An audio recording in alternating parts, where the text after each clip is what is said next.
Hello, church family. Recently, someone asked me, are we still supposed to tithe? Like, how do I understand this whole idea of tithing?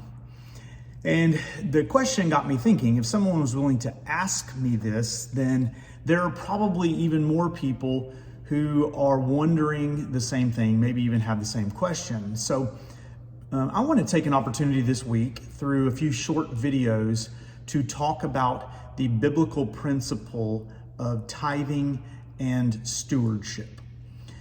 So first of all, what is the tithe? Well, God asked his people to bring back, he actually commanded his people to bring back the first fruits of their labor, to take the first 10% of what they had been given, of what they earned, and to bring it back to him.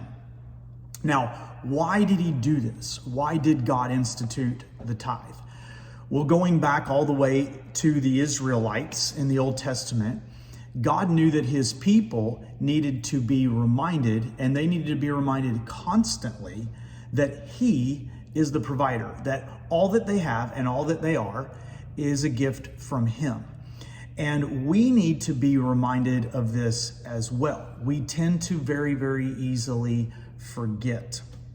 And see, once we begin to believe that I'm not an owner, like everything I have in this life, that I know it's a gift, God has entrusted it to me.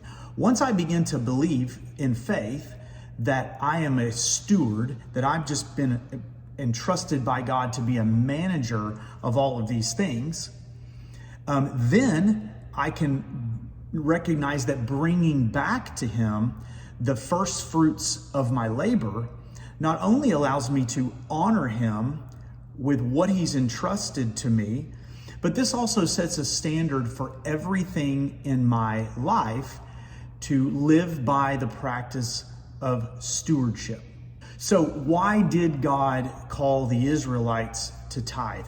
Why would he call us to continue this practice? Well, it's pretty simple. First and foremost, because it's an act of worship. When we bring what we've been given, what we've earned, when we bring the first fruits of that labor back to him, that's an act of worship. But the second thing that happens when we tithe, when we practice that principle, is it sets a standard in our life of practicing stewardship with everything that we've been given and with all that we are. In the next video, I want to answer the question, did the new covenant make the principle of tithing old? Or in other words, did the new covenant do away with the principle of tithing? See you then.